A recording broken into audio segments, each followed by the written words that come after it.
Everybody ready? I'm gonna call the meeting to order. This is November 10th, 2015. Before we get started tonight, I'd like to recognize a person in our audience tonight, Mr. Lawrence Young. I go back probably 24, 25 years with him. Mr. Young and I worked with the fire service when they was trying to create fire service. We sat on the fire board together. Mr. Young was very instrumental in getting fire service started in Lawrence County. And I just personally tell him thank you, Mr. Young. But as always, we have invocation and we have a pledge of allegiance. So Councilwoman Anderson is going to have our invocation tonight, so we'll all stand.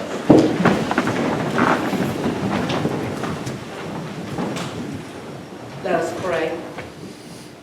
Our Heavenly Father, we are truly thankful for all our blessings, and particularly in this season of Thanksgiving.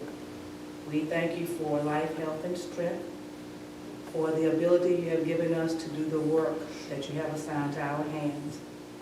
We ask that you come into our midst this evening and be with us as we discuss the concerns of the constituency of this county.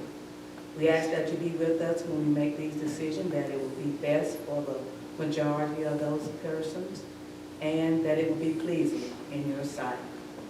And when it is time to depart, we ask that you be with each of us to our next destination and take us safely there. These and all other blessings we ask in thy Son Jesus' name. Amen. Amen. Pledge allegiance to the flag of the United States of America and to the republic for which it stands, one nation, under God, indivisible, with liberty and justice for all.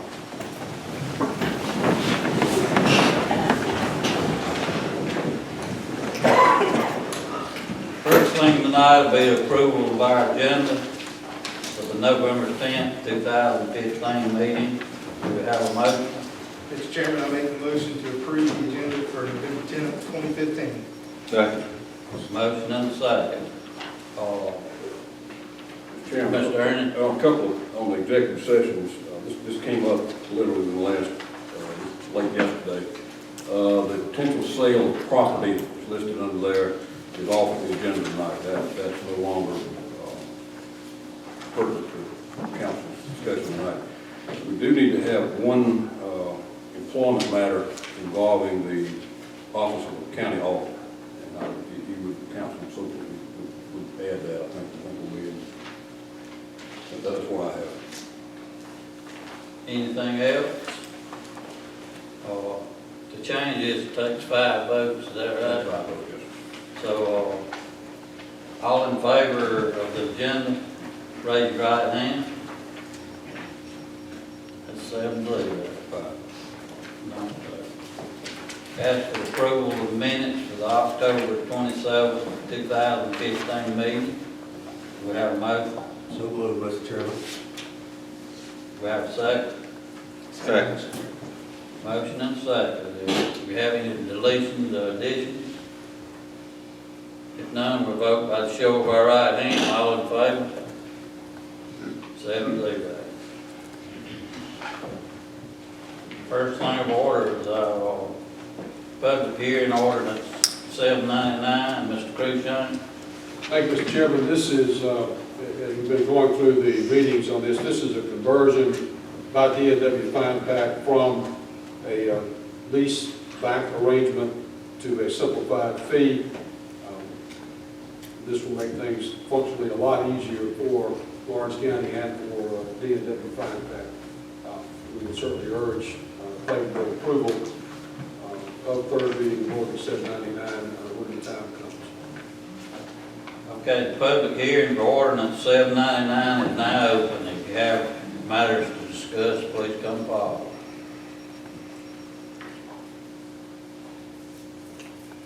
If there's no one to discuss, we'll close the public hearing and we'll ask for motion for ordinance 799 on third reading. Mr. Chairman, I make the motion to approve ordinance 799 on third reading. We have a second. Second, Mr. Chairman. Do we have any other Discussion? None, we'll vote third reading by show of our right hand, all in favor? 7-0.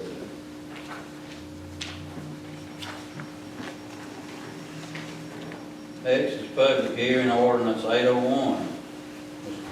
Mr. Chairman, this one is a little bit unusual. The law firm has asked that we have have a public hearing at the second reading of the ordinance.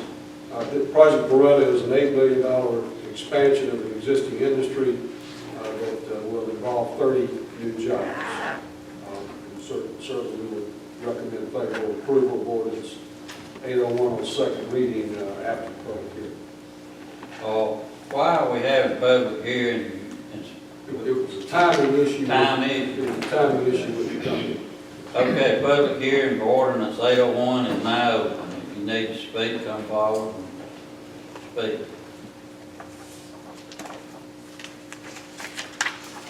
No one to speak, we'll close the public hearing, and I'll ask for a motion for second reading for ordinance 801.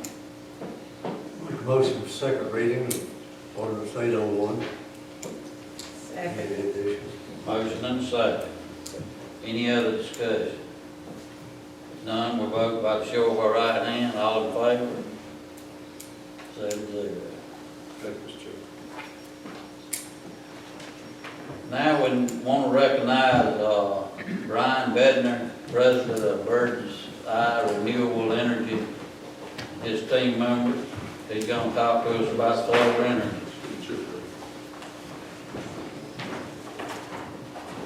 He said this will probably last about 10 minutes. That's right. Mr. Chairman, thank you and members of the commission. I'm Brian Bednar. I've come from Charlotte, North Carolina. I'm the owner of Bird's Eye Renewable Energy. With me is Luke Rogers from my office. We are a solar project developer based in Charlotte. We've been in business since 2009, and to date have built 30 projects mostly around the state of North Carolina, though we're active in Tennessee as well. Our projects range from small side being a group of 34 systems on 34 schools in East Tennessee, to our largest project is in Warsaw, North Carolina, near Goldsboro, which is 500 acres of solar. This is an opportunity for me to come before y'all at an early stage, which I like. I've been involved in solar in North Carolina since essentially when the market there took off. North Carolina is now the third largest solar state in the country. It's like 500 acres. My largest project is present is 500 acres. In that particular project, Duke Energy is purchasing itself. Solar, my goal for today would be, we are working on a project near Joanna on the Copeland Stone Farm. We're still at the very early stages of that. My council reached out to the county attorney to just talk a little bit about what the process would be when we get to the point where we're ready to discuss zoning, et cetera. And it's not unusual that with solar being a new industry that has been evolving very quickly, that it's something that's new for and we've gone through this in North Carolina county by county essentially, working with the local jurisdictions to find the best way to make sure that our projects fit in well within the zoning ordinance and our quality projects you guys can be proud of. So my goal for today would be to give you a little quick overview of solar, sort of stimulate and answer some quick questions. I brought a prop today just to give you a sense. What we do is we build large-scale solar projects with investors, so we don't in the end own them. That's one thing I always like to share. I like to share sort of how these deals work. It's always helpful.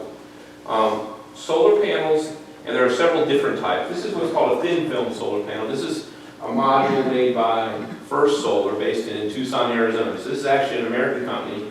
Most solar panels, like most consumer electronics, etc., are made abroad. That's something that I get asked a lot, and I just like to lay it out. It's essentially a commodity item. The value of a solar panel isn't so much in the assembly. The value of a solar panel is in the intellectual capital associated with how do you build it. And so we're finding that a lot of them are actually assembled abroad. So that's the question you may get asked in Malaysia, Vietnam, China. Those are where most of the solar panels these days are being assembled. What we do is we put together projects with investors, typical investors or institutional investors. That would be large insurance companies, banks, utilities that want to own solar investments, because what we do is we sign contracts with utilities to sell them power wholesale. So we essentially sign what is called a power purchase agreement, and when we get a power purchase agreement with a company like Duke Energy, which has that credit, then that becomes something that's attractive for pension funds, insurance companies, banks that want to hold those. And the reason that they're attractive for folks like that is solar, while on a day-to-day basis has some variability with, whether like the last 2 days would have been, poor performing days for us, on average, we're very predictable. We generally on a project are going to operate somewhere between 98% and 102% of what projections are on an annual basis. Over time, it can even be tight. Just to give you a little quick, solar panels, and this is one particular type. There's two types. This is a thin film panel. There's one that you've seen that's probably been around, is what's called a crystalline panel. The only difference is a crystalline, well, there's several differences, but the most visible difference is a crystalline panel has an aluminum frame on it. This is a frameless module.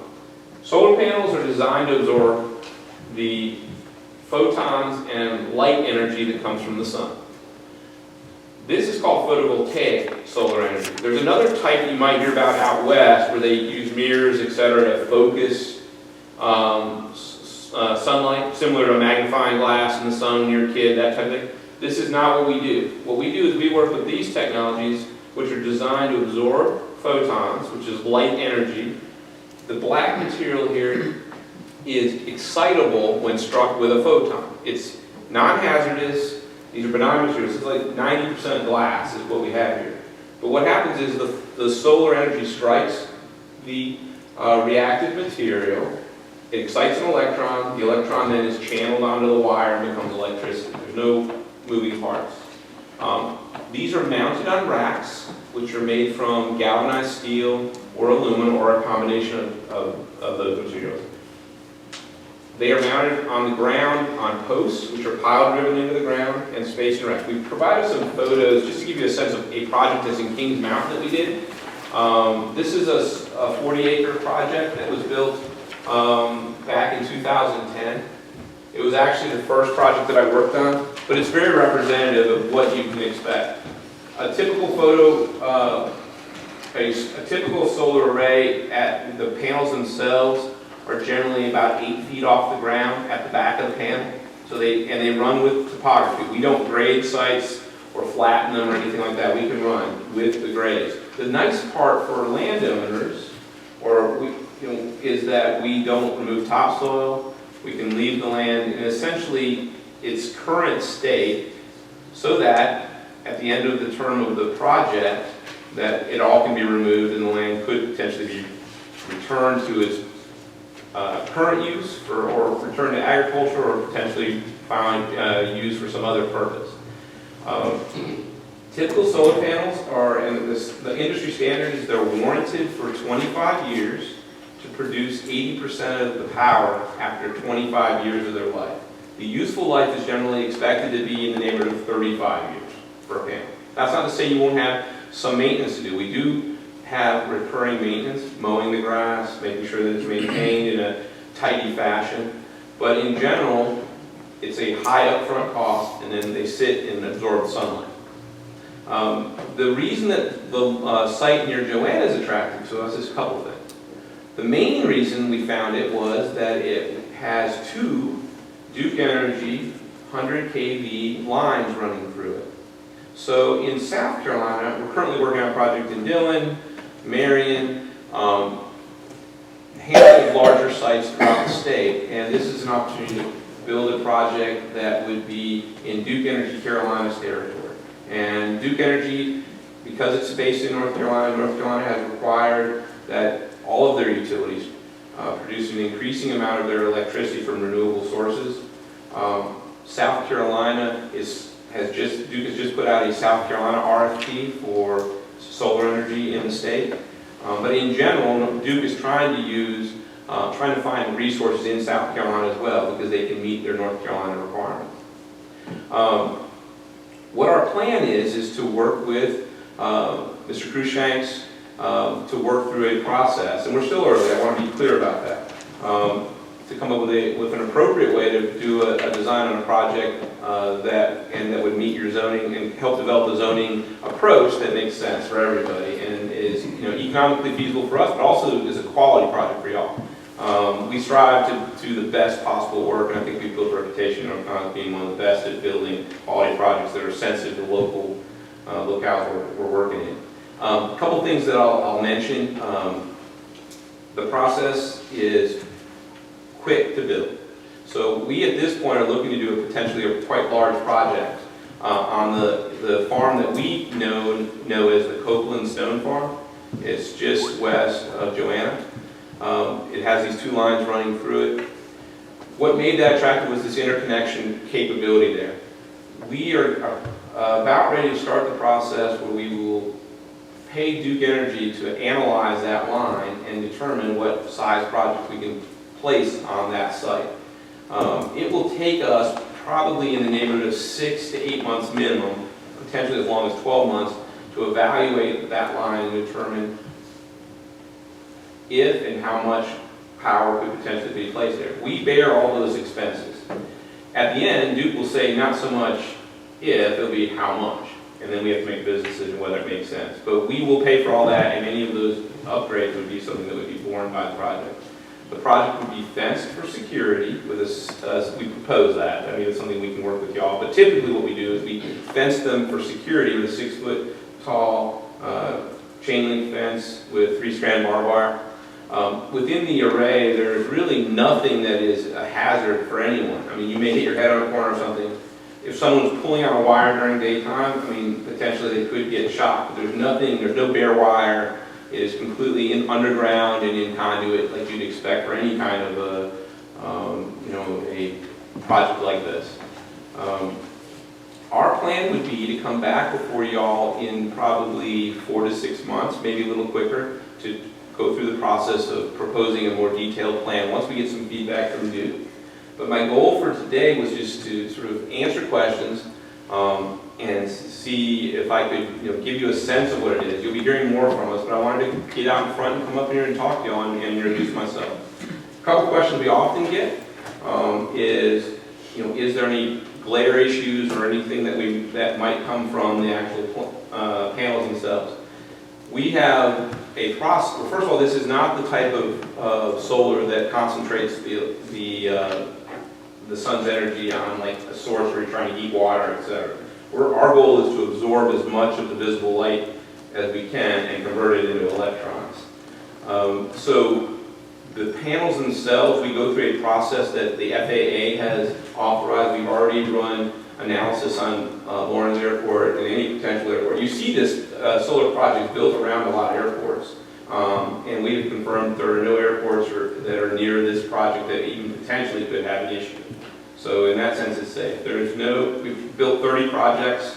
We have a project right on Highway 74 in Laurinburg, which is in Scotland County, not too far from McCall, Bennettsville, that area.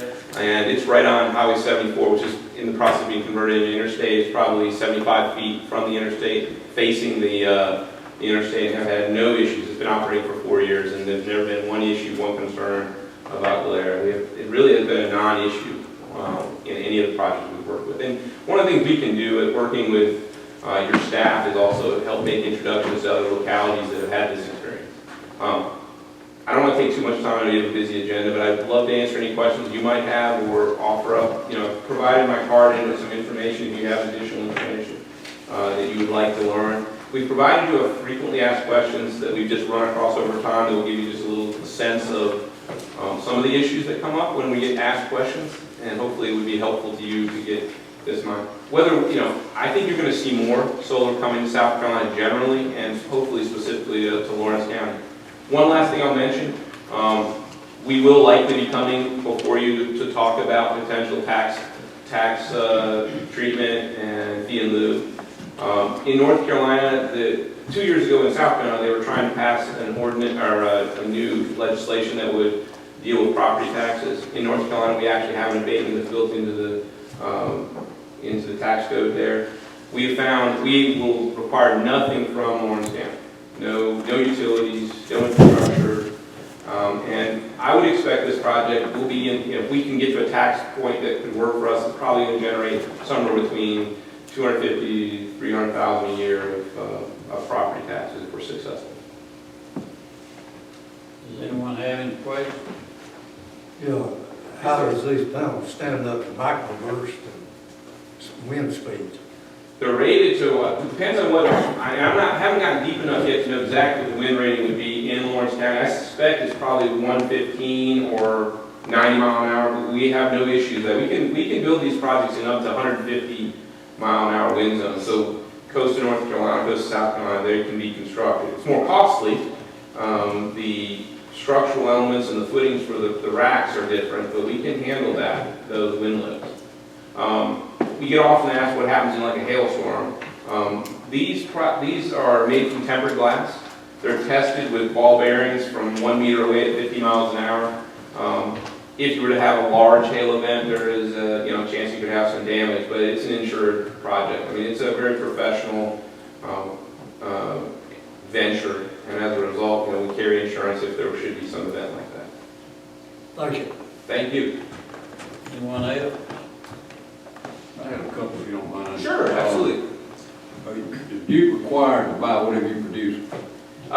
They are. How does that work? Yeah, so let's talk about that for a second. There's the National Power Act from, I think it was 72 or so, or 75, started this process, but there's something called PURPA. I don't know if anybody's familiar with it, and it's not just for solar, it's any power source. So if you have a large manufacturer that has internal power generation, utilities, because they are regulated, are required to buy excess power at their avoided cost. Avoided cost is essentially what the utilities tell their, in this case, Public Service Commission, what it costs them to produce electricity. So it's a checks and balance method. So if Duke or any of the other utilities says it costs me 6 cents to produce electricity in the state of South Carolina, and they make 10% on that, essentially they have to be willing to buy power from us at 6 cents. And so that has been the mechanism in the state of North Carolina for why the industry has taken off. And so we are selling at avoided cost. Yes, sir. What about maintenance staff? You have people on site that do various things? The maintenance on these is all remotely monitored. So that's one thing that's glad you asked, because I would say at its peak, a project like this might have 300-400 people out there in the field. There's a lot, it's very labor intensive on the front end, but it is a construction project. Once it's operational, it'll be minimal maintenance staff. All this is remotely monitored. There'll be constantly folks coming through and checking on it with pickup truck kind of level stuff. There'll be grounds maintenance, but in general, there is no permanent structures, no permanent offices, no vertical construction of any kind. Do you buy the property or lease it? In this particular case, we're looking to buy the property, but it varies. It depends on what the particular landowner wants. I would say we're probably 2/3 leases, 1/3 purchase, but it just depends on what the circumstances of the folks are. And we have no zoning here, which is some say good, some say bad, but is it typical for a locality to adopt some regulations on these things about setbacks and that sort of thing? Is that? Yeah, I mean, it absolutely can be done that way. I think you'll find when we put forward a plan, it's going to be better than you would even have asked for. That's just the way we do business. And we're happy to work through developing an ordinance for you if you feel like that's the way you want to go. Next time you see me, I'll have more specifics on what we want to do, and I think you'll be pleasantly surprised that it's going to be comparable to probably, or better than anything you might have expected for a reasonable zoning. But the good news about these, they are benign. They really don't make any noise. We're not envisioning this having any moving parts. Sometimes you'll hear there are some solar plants where the panels very slowly, to the point where you can't even see them move, will follow the sun across the sky so that they're always perpendicular to the sun. Technology in this particular case. And I assume these things can be removed at no damage to the property? Absolutely. So we generally don't have any footings. They are pile driven into the ground. So they're similar to, they use a lot of the same equipment they use for installing guardrails. So it's a pile driver. The one thing there's a couple things that attracted us to this particular site. Number one was the fact that it had the power infrastructure that we're looking for. The other thing that was attractive to us is it doesn't really have any direct neighbors. There's sort of a swamp and a low-lying area to the, I guess it would be to the south. We're just outside of Joanna. We can set back, and I think that it's really going to be pretty. It's going to be quiet anyway, but we're not going to be right up against to any neighbors at this point. Thank you. Thank you. Any other questions? Thank you for having me. Look forward to working with y'all. Thank you. We appreciate you coming. You're very welcome.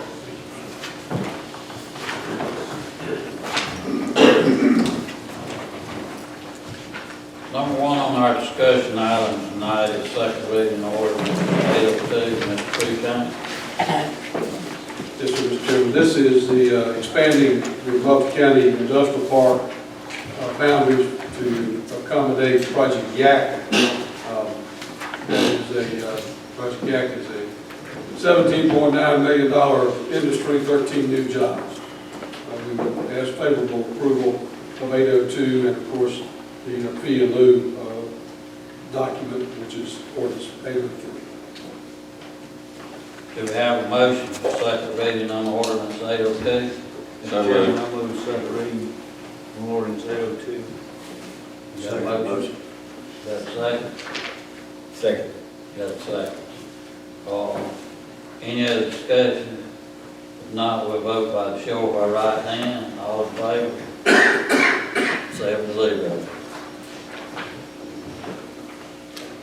Number two is another second reading, 803. This is the adopting the fee agreement for the negotiated fees in lieu of taxes for Project Yak. We would urge favorable approval with regard to that also. Do we have a motion for second reading ordinance 803? So move, Mr. Chairman. Got a motion, we have a second. Motion and a second. Any other discussion? If not, we'll vote by the show of our right hand. All in favor? 7-0. Number three is a resolution 2015-29, Mr. Screwshanks. I'm making you work. Yes, sir. Well, it's a good thing, yeah, because these are more jobs and more investments. This is a new project, Project Container, which is an expansion of an existing industry that the council has been dealing with. This resolution is to authorize a new investment for this company of $20 million and the creation of 60 new jobs. The resolution, of course, identifies the project and the fact that there would be a negotiated fee. Property is already in a multi-county park, so the only thing you'll see on this will be the ordinance to 804, which would be to adopt the negotiated fee agreement. We would urge favorable approval of the resolution for Project Container and for first reading of 804 for Project Container. Okay, we need a motion for resolution 15-29. We have a motion. Mr. Chairman, I make a motion for resolution 2015-29. Second. Motion and a second. Any other discussion? Not, we'll vote by the show of our right hand. All in favor? 7-0. And I think you pretty well explained first reading on ordinance 804, so that's the next thing. I'll ask for a motion for first reading ordinance 804. So move, Mr. Chairman. 804. Do you have a second? Second, Mr. Chairman. Motion and second. No other discussion, we'll vote by the show of our right hand. All in favor? 7-0. Thank you, Mr. Chairman. Thank you, Council.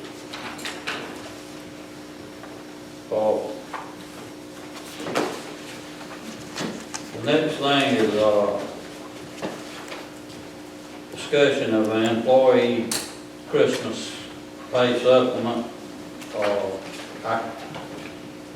It's not something that's new, we did this before, and since time was lacking, I asked Mr. Cruikshanks and Ms. Parker and whoever, I'm gonna let I said Mr. Cruikshanks, Mr. Seeger.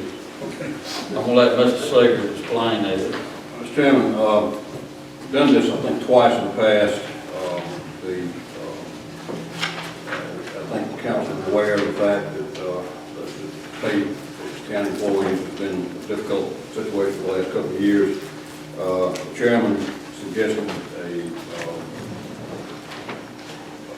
maybe $100 per employee, that would be full-time and part-time. Ms. Parker, HR director, looked into this, and what we did before was to make we do a separate payroll before Christmas, and each employee would actually get a check for $100. It would be prorated out where the tax and other things that would be applied to it would be added, and then the net pay would be $100. I think for approximately 400 or so employees, I think the total was $57,700, I think. Our total payroll was about 12, 13 million, I think, so that gives you some idea of the context of what we're talking about. In talking to Ms. Kirk, our finance director, we could do this, and Ms. Parker, of course, is in charge of payroll, we could do this as a matter before the holidays and sometime probably early to mid-December. And what we recommend is each department has a salary account, just to let those accounts run, take the money from those accounts and let them run through the year as at a small deficit, and then at the end of the year, some departments will probably work itself out anyway, because of vacancies and that kind of thing. But I think this is Mr. Wood's suggestion, and as I said, we just followed up from a staff standpoint, getting total about that $7,700 it would be.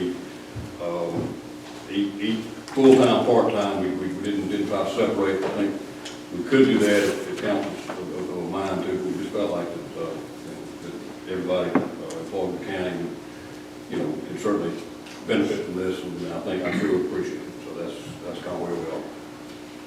Before I ask for motion on it, we're gonna discuss it, and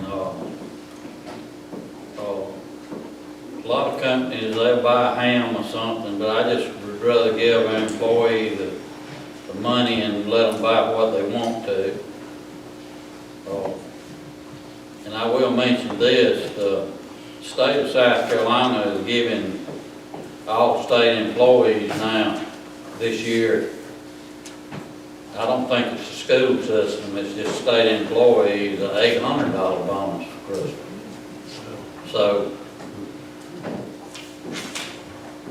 they evidently got plenty of money, but I'll open it for discussion, and we'll start with you, Mr. Tyler. Mr. Chairman, we've discussed this, and we've done this several times in the past, and I agree with the 100 prorated, so that each employee has that $100 on their check. And I also agree with full-time and part-time. Those part-time are valuable employees of this county, and I agree with this supplement for both. Mr. Nash? Well, if part-time employees don't work for part-time, we say we're gonna give them 50. No, we're gonna give everybody a Everybody hundred. 100. That'd be nice. Really, part of that, If you give percentages, that don't work either, because. I looked at the men working at the container sites, they do a good job, Yeah. and most of those are part-time. Anything else?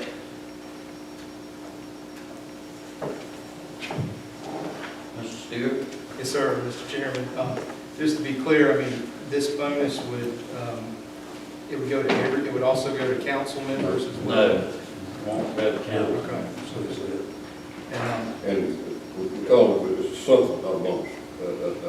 That's important. Okay. And looking at years past, it looked like we had, 2011, we had done a $22,340 bonus. 2012, we had done $44,850, and this year we're doing $57,700. Was that the amount? My problem with this is that a business that is consistently over $500,000 in the red can't afford to give bonuses. They go bankrupt eventually.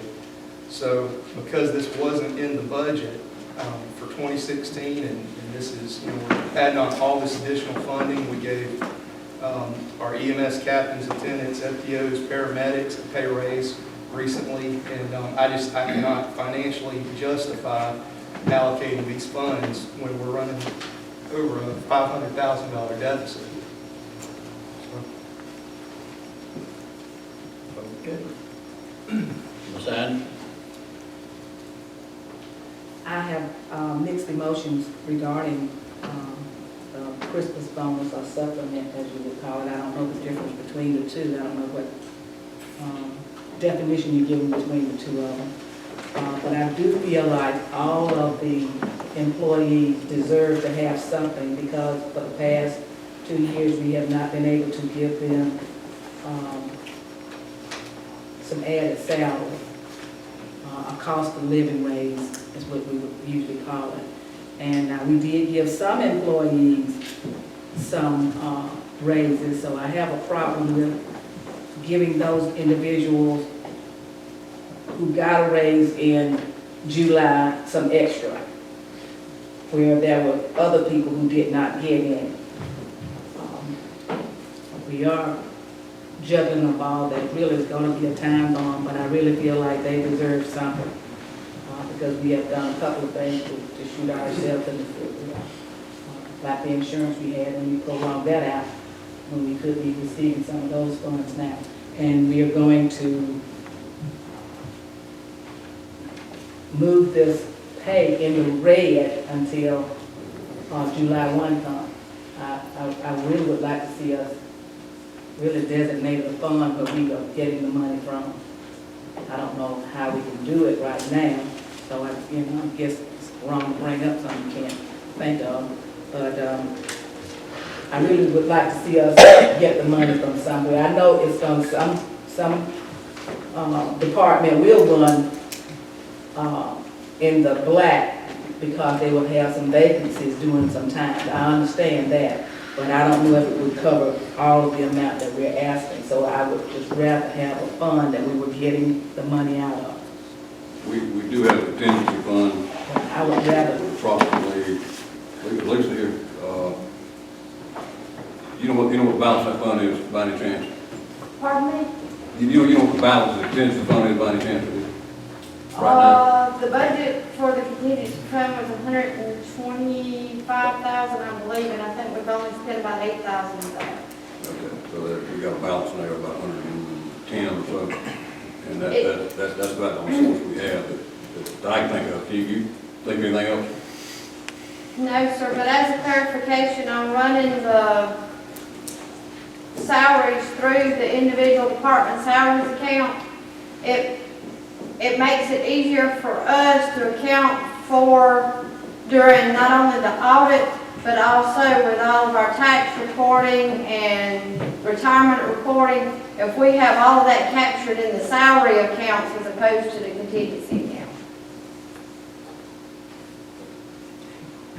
I understand where you're coming from, but I just really would feel better with it coming out of a designated pot, and that we have that money on hand and not necessarily causing the department to run in the red to the end.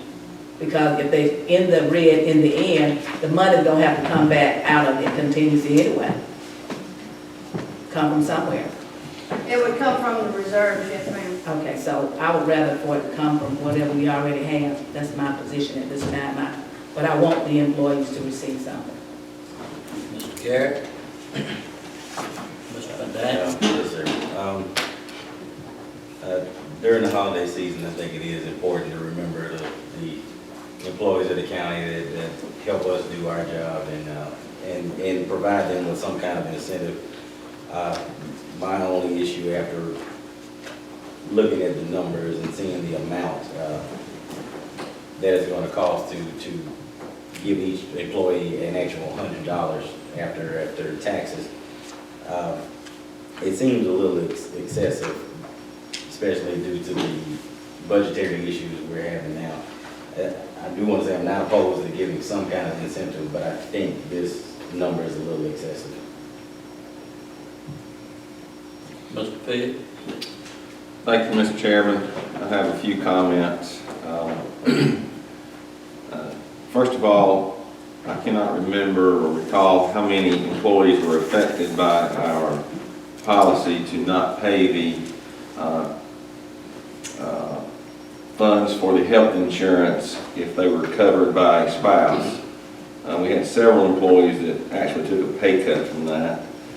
I do recognize what Mr. Jones said, that we are running a deficit budget right now. I do recognize that. I also recognize that the morale of county employees is important and crucial. So we have to weigh, I believe, those two options. And that is a difficult thing to do when you're running in a deficit budget. And I understand and recognize that. And the only thing, I think it was clarified by Ms. Anderson that it would be coming from the contingency fund, and those are my only comments at this time, Mr. Chairman. Thank you. I look at it as, our employees are our most important asset. And, we all recall when we went through budget session, our employees and our department heads came up with almost $400,000 in budget savings. They're willing to try to save money. I just feel it'd be a good gesture and good for the morale of the county this is not what you'd call something that's going to happen the next week. It's just a one-time thing. It's not a repetitive situation. So, and we have got a pretty good size savings. I know we have to spend money out of savings, but like I said, I feel like our employees are our most important asset. And I'm all in favor of it, but I'll ask for it. If anybody would make a motion on it, I'll ask for a motion. I'd like to make a motion to give all the employees, full-time and part-time, $100 bonus, Christmas bonus for the year.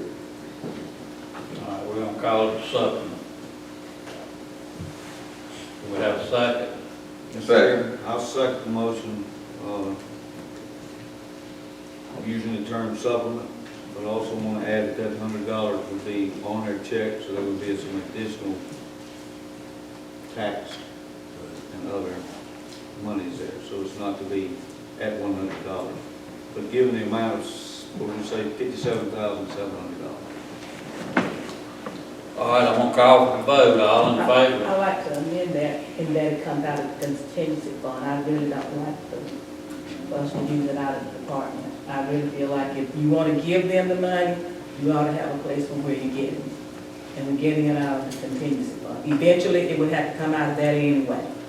So I feel like that's what we need to say it's coming from. If you, Only issue there is that we cut that fund in half with 9 to 10 months fiscal year left. That's the only issue I'd raise on that. When it all boils down, it's all coming out of the same pot of money. And Basically, yes. so, I know it's gonna bring it down, but, if it's gonna bring, it's gonna come down anyway, so it's. what am I gonna do here with Mr. Nash would have to amend his motion. Yeah. You would have to accept her amendment or Accept my a second of her amendment and vote on the amendment first. Mr. Knight, you said the I amendment? don't understand the amendment. She wants to take the $57,700 out of our line item contingency fund for the county. We've got $125,000 budget left in 15-16 county budget. That fund is used basically for emergencies, for unforeseen things. We have had as high as $200,000. We cut it this year to try, and what Wood's talking about, try to bring the budget in best balance we could. You go the other route and just bring it out of the budget for each department.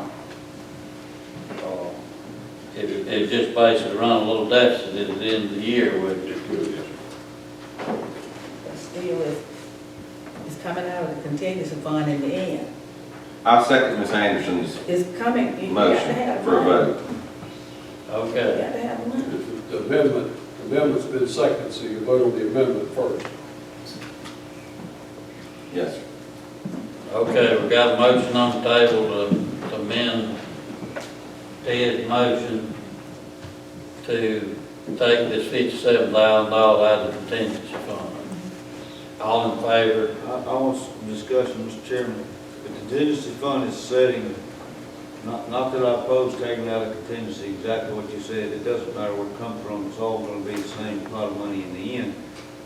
The accounting portion of that, still ends up the same at the end. The only issue, the other thing I would say is that cut that fund in half. My concern with that 8 or 9 fund months, it's going in the red too, is, so. are we gonna end up dipping into that contingency fund as we move into our new offices for some office supplies, or we still on budget that? That's the only thing that I can foresee, that'd be no problem. I understand we're on budget, actually under budget for the office. Any other questions? Well, all in favor to amend, The way I'm looking at it, let me get this so I can say it. If it's come out the contingency fund, that means you gotta have of it, you gotta, whatever, if it's $100,000 in the contingency fund, if you take 50,000 out, you only got 50,000 left, so you can't use any more than what you have. At least you know what you have left over. That's true. And you cannot use any more than what you have. So if you try to use what you have, you're gonna go more in the red. So you have a starting point to know you can't use any more than what you have. Unless we're under the same emergencies that we can't predict between now and the end of June. Well, we just better hope we don't have any. That's the whole thing we can do. okay, we're gonna take the vote on the amendment in the second to take the money out of the contingency fund. All in favor, raise your right hand.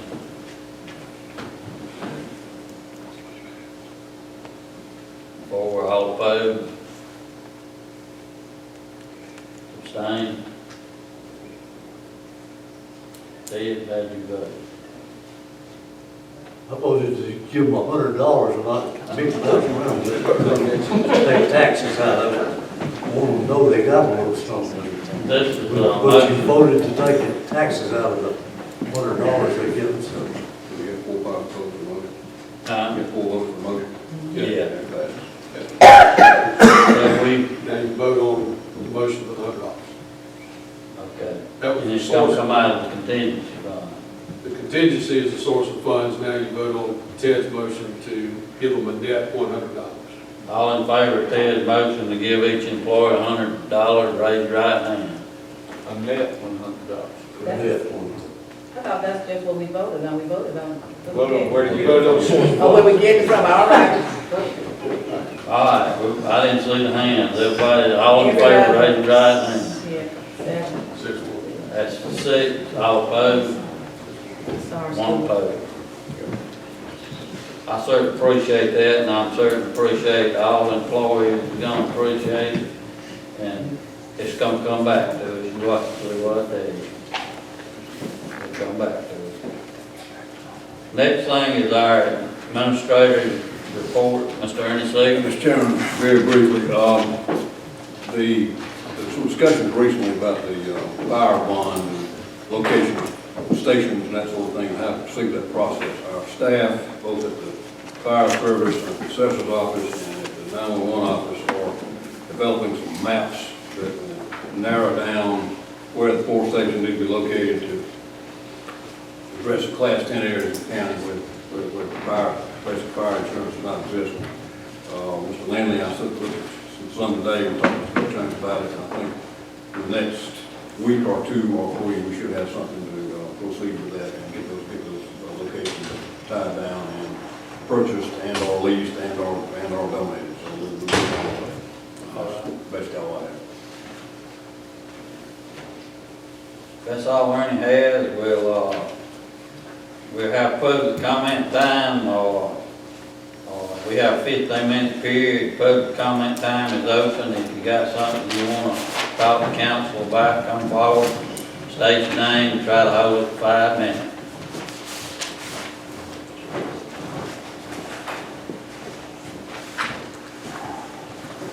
Mr. Chairman and members of the council, my name is David Hildebrand. I've lived on Lake Greenwood for several decades. and recently became aware of some things that a group is trying to do to Lake Greenwood. They're almost trying to make another Hilton Head out of it.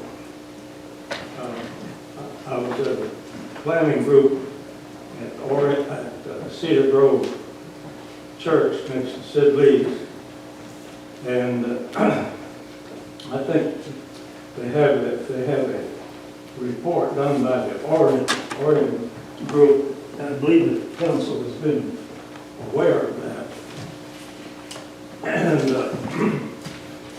this is some of the suggestions they had is put lights on Catherine's Bridge, beautify all the approaches from Cross Hill and Waterloo all the way to Catherine's Bridge, plant shrubs, have regulations on where you can park your car on the lake, hide anything that is considered unsightly, add all kinds of signage that would funnel traffic right into uptown Greenwood.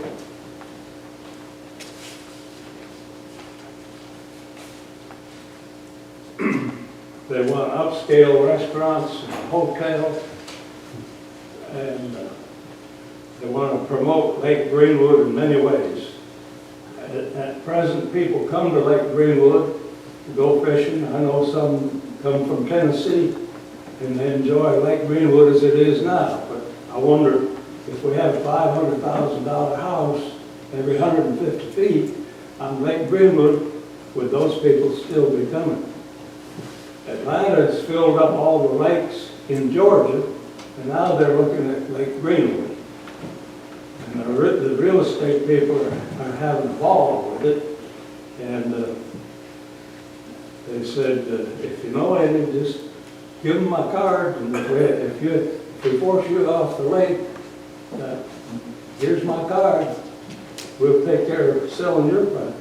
They're trying to upgrade everything up to a higher thing and get rid of riffraff like me off from the lake. So I'm asking the council to be cautious of what they're doing, and I have to say that the proposals for trash containers and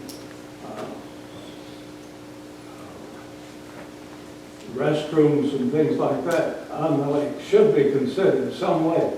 But they claim they got no problem getting money for putting lights and so forth on Catherine's Bridge and planting all those shrubs. They didn't say where it was coming from, but they said it was available. And I think if they have it available for that, then they could consider these restrooms and trash containers and so forth. And so what I'm asking you to do is go slowly with this and let me keep my house, whether it's rustic or whether it's like the Taj Mahal, which is the type of thing they want. But if I want a rustic house, one of the real estate men said, oh, that rustic house, we can cover that up. It'll be all right with you. And some of us don't necessarily want it that way. So I ask the council to be very careful in negotiating with the councils from Greenwood and Newberry on things like that. Thank you. Thank you, Mr. Hildebrand.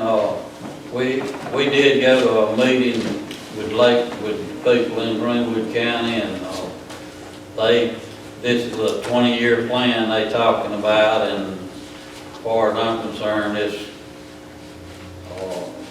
I don't know a whole lot about it myself, but I've heard basically what you have, and most of this council has heard it. And we will approach it cautiously. Well, I'd like to be able to park this car where I want to on my own land and paint my house whatever color I want to paint it. I don't want them to take over. I understand that fully. We got a big Constitution man right here. I've talked with him about it several times. Thank you. Thank you. Anything there?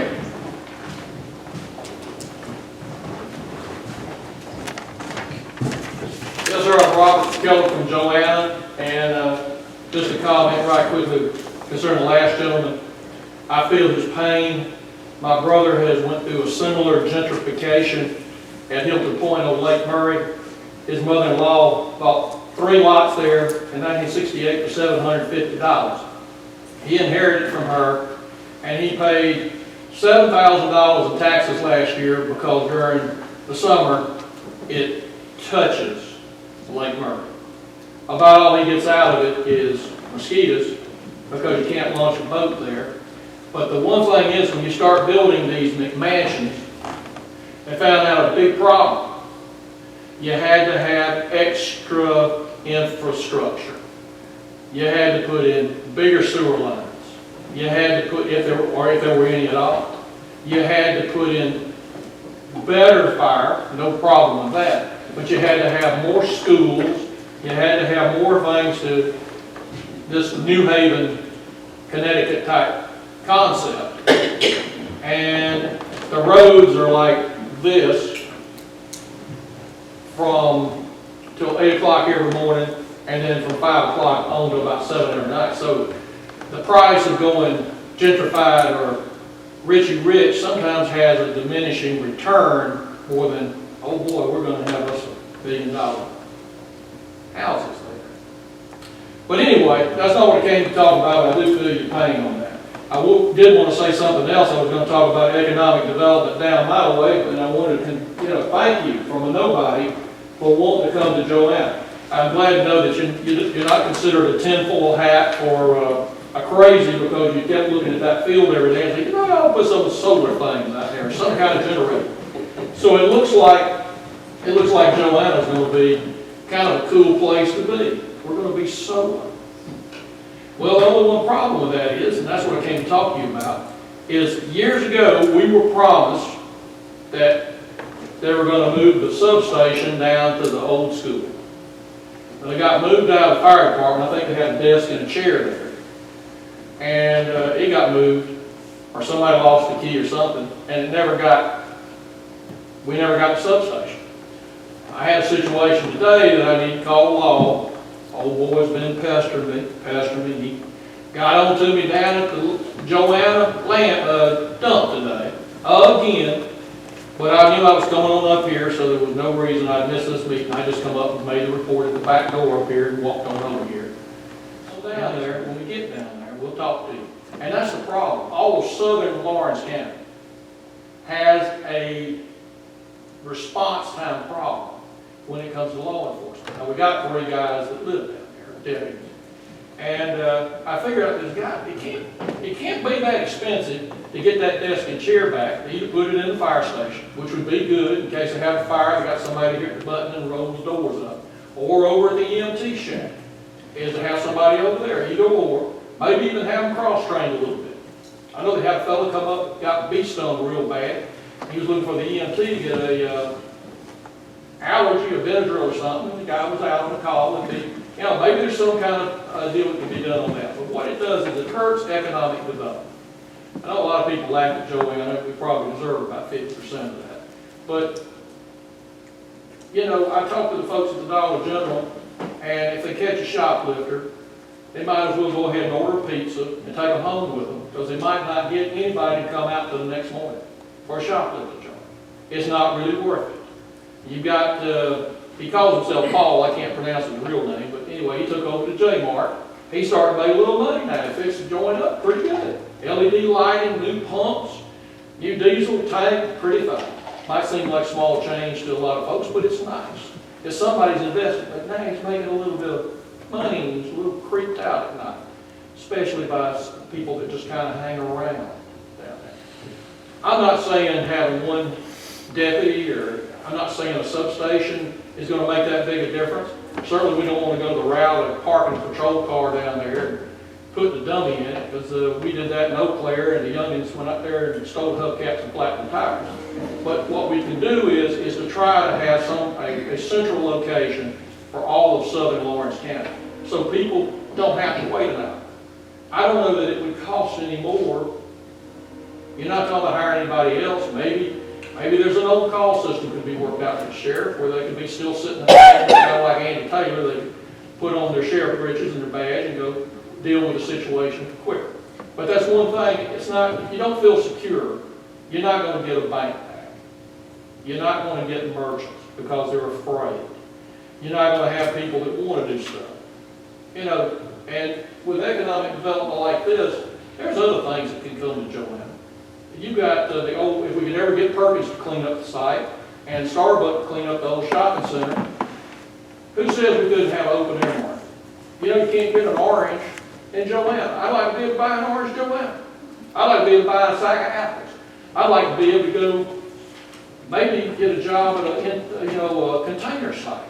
You know, I know that's a little noisy, but this thing they got with the inland port up here off of the Barn Highway or whatever it is in Greer, why couldn't we have that here? You take them off, you store them, you put them back on. Put them on a truck, run them out of there. And also, something that came to my attention was, we've already got the electricity already, we got the KVA line. We've got water, we've got a good sewer line.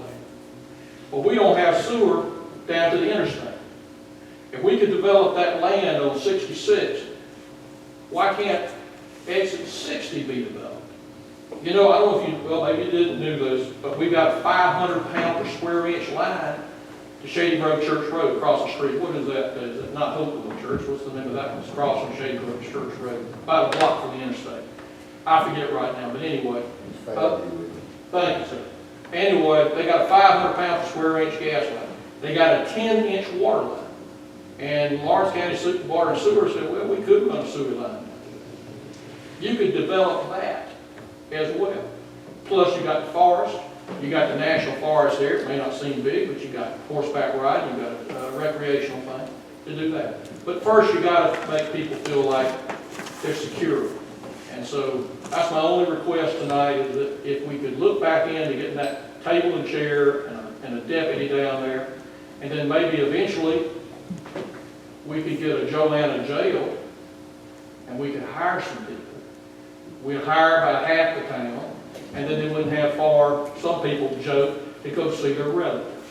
So anyway, that's just something that I think we could be something that maybe with this solar, we won't call it Joanna anymore. We'll call it GoBill. John Copeland, I hope you took all that in. John's over the economic development in Lawrence County. They will be the first year. Anyone else speak? If there's no one else to speak, we'll close the public comment time, and we'll entertain comments from council members. Start with Mr. Pitts. No comment, Mr. Chairman. Mr. McDaniel. No comment tonight. Gentlemen? Yes, sir, Mr. Chairman, thank you. Couple of notes here I wanted to mention here involving EMS. We approved a $29,000 pay increase, stopgap pay increase measure, and it was brought to my attention that some of the ads that were going out, I've got two ads right here from Indeed.com. The starting salaries on these ads are, for a paramedic as example, is 1.6% greater than what was approved.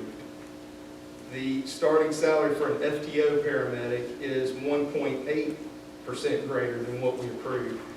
So I want to get some answers on why we're saying the starting salaries are greater than what we actually approved. Get a crawl before you can walk. I mean, we did the best we could on it. Well, but where's that money? Where's that extra money coming from is my question. We're saying the base salaries in these ads are greater. We approved a 5.5% increase for basic paramedics. It comes out to a 7.16% starter pay for basic paramedics in the ad. For FTO paramedic, the field training officer, we approved a 4% pay increase. I can't answer those questions, but We're seeing a you 5%. sat on, and I'm not trying to put you on the spot, you sat on the committee and help us recommend these pay increases, and it's what Mr. Burrell asked for. And he's our EMS director, and he's the man in charge, and I stand behind him 100%. But this is not what we approved. Mr. Woods. I'm talking about what he asked for. Right. Yeah, we approved that, but we You didn't. saying we ought to give him more money? No, I'm saying the ads that are out right now that are saying the starting salaries are greater than what we approved. Maybe Director Go Burrell. ahead, Ted. Thank you, Mr. Wood. Mr. Jones, you're correct, that the estimated salary that's listed is greater because that includes training. Training is not required. If employees attend all training, that's paid at an additional rate. So what we do in order to try to recruit even more is entice with salaries, including any potential training that they may attend from IS2. That would equate to that salary above what has been approved. So the starting base salary is exactly what was approved. If they attend all in-service training, then they have the potential to make that money as well. Most employees do not attend all in-service training. It's a recruitment tactic, and it specifies with training is one of that. I understand that. I'm wondering where that money is coming from, being that it wasn't approved. You know what I'm saying? Is it in the training Sorry, budget? it's Is in it in the the training training budget? Yeah, it's all absorbed into the salary account. We have a training budget. We have mandatory training that all employees have to attend twice a year, and then we have in-service training. And again, the base salary is just that. That's what they're coming into. If they attend all monthly training sessions, they have the possibility to make that amount. But most employees do not attend all training sessions. It's not mandatory. It's an option. That's why it's just listed with training. It's no enticement. Don't you budget your training money in a separate line item? No, it's all absorbed in the salary or overtime account. So why is it not in the, if it's all absorbed in, I mean, because that wasn't brought to my attention, that the starting, because all of the information we've been given says the starting, the request would take a FTO up to $40,900 a year. Yes, and it does. If they don't attend training, that's what they do. They don't have to attend the additional training for in-service training. But if they do, they have potential to make that. But the base salary itself is what we were talking about being competitive. Gotcha. Okay, well, see, that was never brought to my attention, that there was more money for training on top of It's just like if an employee works an additional overtime shift. There's the possibility to make even more money above that, but we're not necessarily going to talk about the possibility they could or could not do. Well, I think that's important to know. I mean, that'd be important to know when making that decision. And that wasn't brought, what I was given said the request was a base of $40,996. It wasn't brought to my attention that the base would include a training. Base is not a training. Base is base. Well, that's what this is saying. With, and it says with training.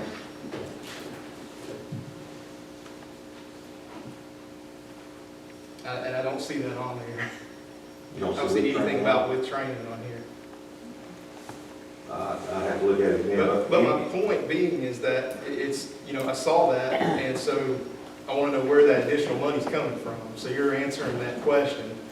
My next question is regarding a call time from Saturday. A concerned citizen alerted me that we had a 36-minute, they said it took a long time for an ambulance to get there. And I called Director Avery and found out the details, 36-minute call time.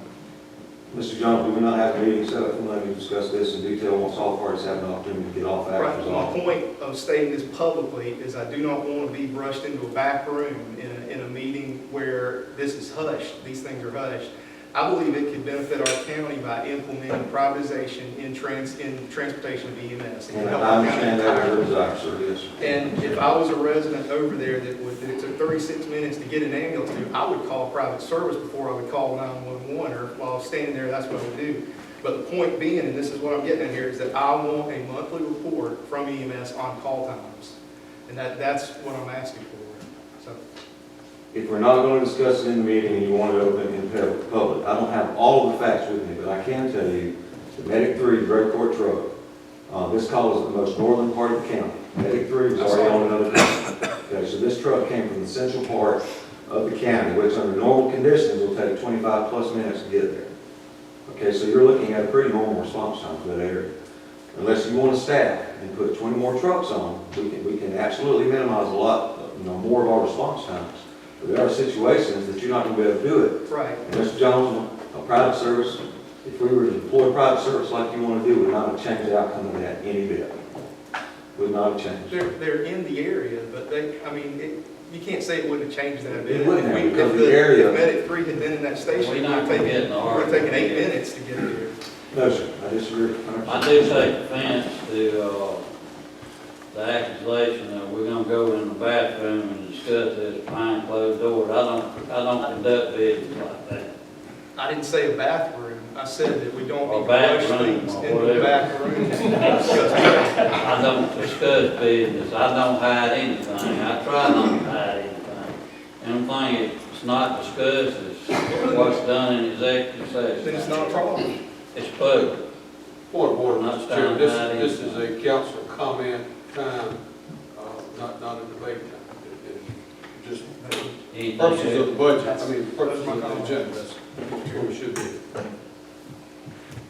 May I say something? Yeah, go ahead. Mr. Jones, we will have that meeting on Monday. We will discuss that. You and I talked in relevant to this particular issue. Yes, I was in Atlanta last night, sitting at my laptop speaking. There will be no brushing anything behind closed doors. We'll discuss it at the next meeting if we need to. Chad and myself have looked at it, and we're above board. We're not playing any games. We want the public to know exactly what happened, but we also know that there is a need for additional services out there. I would invite you and any member of the council to come to my 911 center and watch these EMS folks run their tails off. You will have a different perspective on some of the things that we're working against right now, and you may decide to come to our side a little bit better. I am on your side. We've looked at all these details and we've looked at all the statistics. Where the ambulance, my concern, of course, is how to make it work with our limited resources. If you would listen to this gentleman with my input and a positive observation of the system, I think we can find a good solution. But right now, I feel that Ms. Burrell, Mr. Avery, we sort of have the deck stacked against us. We've been part of this county for many years. We have our credibility on the line. We are passionate about what we do, and our number one job is to give the best service possible to the citizens of Lawrence County with the resources that are given to us to work with. We can't do any more. And I'm not questioning your credibility, Director Burrell, or Director Avery's credibility. I'm not questioning anybody's credibility here. I'm trying to implement anything that will help in those areas where we won't have 36 minute calls. And we got to do it with a limited budget. We're voting up here for more spending tonight. The spending just continues. What's going to happen at the end of the budget year if we can't continue the pay raise that was just voted on? It would result back to a pay deduction. So I'm studying everything, and I'm open to any ideas. I want everybody to be open to any ideas that will make us move forward. So, They've offered to sit down with you Monday. yes, sir. We're going there. Yep. But discuss. Thanks, sir. Thank you. Mr. Snyder? No comments, I've got enough confusion. Mr. Carter? Yes, Mr. Chairman, right quick, I wanted to first of all, welcome the Bird's Eye Renewable Energy. We appreciate you guys exploring our county for those items. We look forward to working with you and forward to continue that. And even in that area of the county, it certainly is a resource that we would love to see built up in that area of the county. And then also in the Joanna area, I'd like to make a comment that Joanna has chosen to be an unincorporated city or township. And I certainly would like to see them reconsider that as part of a venture to help rebuild the Joanna area. That area certainly has suffered as the downturn of textiles suffered greatly. And if you drive through there, which I do quite often, you can see that. But you can also see, if you visit some of those people in that area, you can also see that they are some of the most generous to each other of any areas around. Certainly a strong community, like we have a lot of strong communities in this area. But I'd love to see that area reconsider that non-incorporation and then be able to contract such as the Graycourt area does for law enforcement. And yes, you're not close to Greenville, but you are close to those interstates, and there is potential there for growth in those areas, so I appreciate the comment. Thank you, Mr. Chairman. Okay, it's my time. We've got a lot said about our EMS service in this county, and that we have been over backwards to address private provider agreements with certain people that act like they want to be the saviors of Lawrence County. We don't need anybody to save Lawrence County. If we was having phone calls every day of the week, if everybody was calling all these councilmen up here every day of the week, saying we got problems with our EMS service, we might have a problem with our EMS service. We're not getting those calls.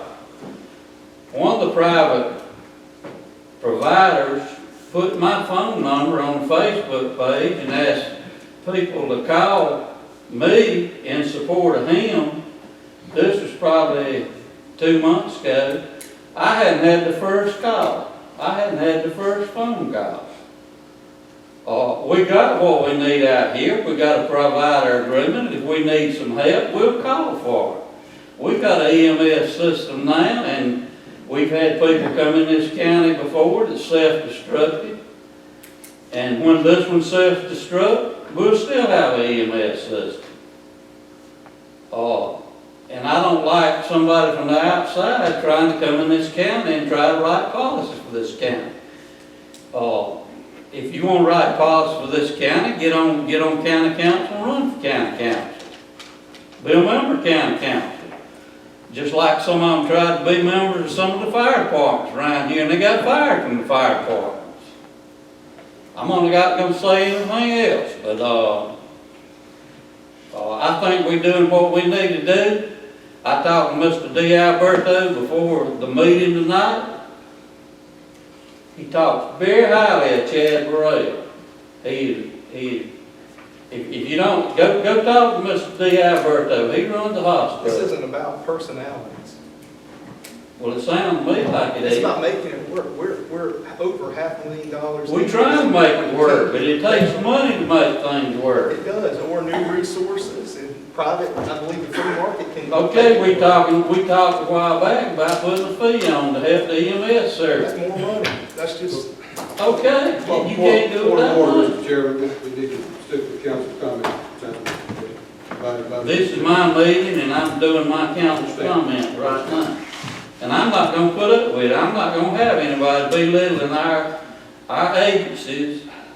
I'm not gonna try to micromanage any of our systems. That's what we got directors to run our systems for. They gonna run our systems. We got an executive session. We got 2 legal briefings. One is the economic development project, one employment matter. Do I have a motion? We go in executive session. Motion to go into executive session, Mr. Do we Chairman. have a second? Second. All in favor, raise your right hand. That's 7-0. We'll take a 5-minute recess.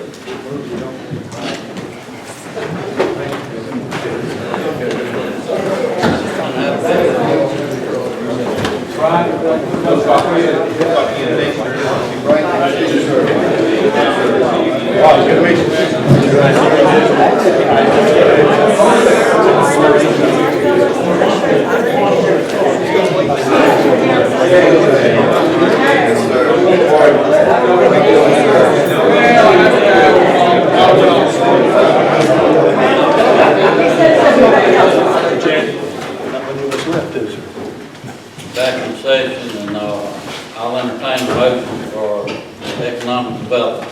Mr. Chairman, I make the motion to instruct the county staff to develop a memorandum of understanding regarding an economic development project in conjunction with the city of Plymouth. Second motion? Motion and second. Are there any other discussion? If none, we'll vote by the show of our right hand, all in favor. 7-0. None opposed. There's nothing else come before council. Anything? Just keep in mind, that there's no more meeting this month, y'all decided to do one time and that's all. Just for the record, on the employment matter, no action. No, okay. No action taken. Let me ask a question before you drop the hammer there. This, economic development, is it, the timing of that gonna be critical? What I'm asking is, we're not planning on meeting the end of November. Is that gonna cause an issue? They meet once a month too, don't you? We do. So we could, y'all meet, what, first Monday? First Monday, yes. We could probably time it good where. Okay. I just don't want that to inhibit the progress. Just make sure all the T's are crossed. Just because we only want to meet one time this month, I don't want to screw that up. All right. Remind everyone that the veterans, thing going on at 11 o'clock in the morning down here at the amphitheater, I believe. And, You vote on that. They vote on that. the economic development. Yes. Okay, I'm sorry. 7-0. Let's feel again. We stand adjourned. Have a good Thanksgiving.